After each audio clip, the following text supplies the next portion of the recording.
Shomai Kolkata channel doesn't contain any violent, illegal or harmful content.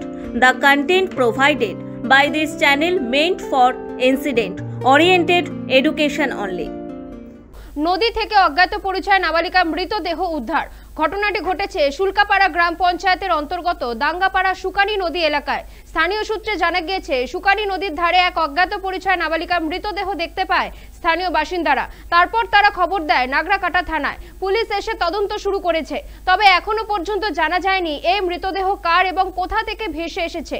কিভাবে মৃত্যু ঘটেছে তাও জানা যাবে ময়না তদন্তের পরেই।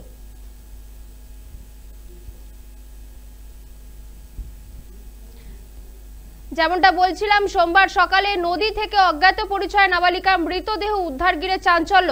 ঘটনাটি শুল্কাপাড়া গ্রাম পঞ্চায়েতের অন্তর্গত দাঙ্গাপাড়া সুকানি নদী এলাকায়। স্থানীয় সূত্রে যেমনটা জানা যাচ্ছে, সুকানি নদীর ধারে এক অজ্ঞাত পরিচয় নাবালিকা মৃতদেহ দেখতে পায় স্থানীয় বাসিন্দারা। এ বিষয়ে আরো বিস্তারিত জানবো। আমাদের সঙ্গে টেলিফোন লাইনে রয়েছে আমাদের প্রতিনিধি সানি রয়। সানি, ঠিক কি জানা যাচ্ছে বিস্তারিত জানাও। একেবারে গোপা, দেখো যে বিষয়টা একেবারে আজ কিন্তু পঞ্চমী, আর এই মহাপঞ্চমীর সকালেই কিন্তু বিষাদের সুর ডুয়ার্স জুড়ে। যেমনটা তোমাকে জানিয়ে রাখবো যে ডুয়ার্সের বিভিন্ন নদী থেকে এর আগেও কিন্তু আমরা দেখেছিলাম যে অজ্ঞাত পরিচয় মৃতদেহ পাওয়া গিয়েছিল, কখনো যুবক, কখনো বৃদ্ধ, কখনো বা মহিলা। তবে আজকের বিষয়টা কিন্তু একেবারে চাঞ্চল্যকর ঘটনা। নাগরাকাটার এই ঘটনা নিয়ে ইতিমধ্যেই কিন্তু প্রশাসনিক মহলেও একটা টানাপোড়েন তৈরি হয়ে গিয়েছে। এখনো পর্যন্ত যেমনটা জানা যাচ্ছে, স্থানীয়রা যেমনটা বলছে যে সকালেই তারা কিন্তু সেই অজ্ঞাত পরিচিত যে মৃতদেহ, সেই মৃতদেহ দেখতে পান এবং তৎক্ষণাৎ নাগরাকাটা থেকে যে স্থানীয় পুলিশ রয়েছে এই পুলিশ প্রশাসনকে খবর দেওয়া হয় এবং ঘটনাস্থলে পুলিশ প্রশাসন আসে। এখনো পর্যন্ত সুনির্দিষ্ট কোনো তথ্য কিন্তু দেওয়া যাচ্ছে না বা আমরা পাইনি এই মৃতদেহ কোথা থেকে এলো, কিভাবে এলো বা তার ঠিক কি কারণ রয়েছে, কোথায়, সমস্ত কিছুই কিন্তু পুরোটাই তদন্ত সাপেক্ষ, এমনটাই কিন্তু পুলিশ প্রশাসনের তরফে জানানো হয়েছে। তবে ইতিমধ্যেই কিন্তু ঘটনাস্থলে পুলিশের আধিকারিক যেমনটা পৌঁছেছে, পাশাপাশি স্থানীয় প্রধান পঞ্চায়েত তারাও কিন্তু সেখানে গিয়েছে। এখনো পর্যন্ত সঠিক কোন রকম তদন্ত কিন্তু উঠে আসছে না।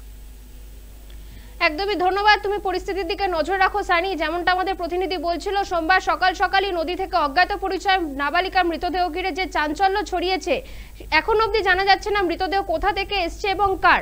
এবং ইতিমধ্যেই ঘটনাস্থলে স্থানীয় প্রশাসন, পঞ্চায়েত প্রত্যেকেই উপস্থিত হয়েছেন।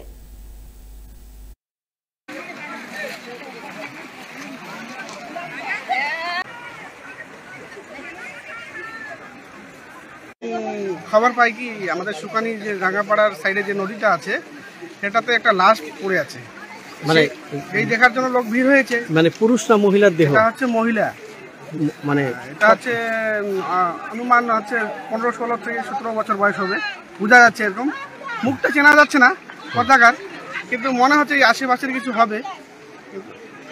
কিন্তু এই আমাদের যে নদীটার এখন তো স্রোত বেশি নেই, কিন্তু লাশটা ভেসে আছে, কিন্তু আমাদের একটা সন্দেহ আছে এটা কোনো ঘটনা ঘটতে পারে।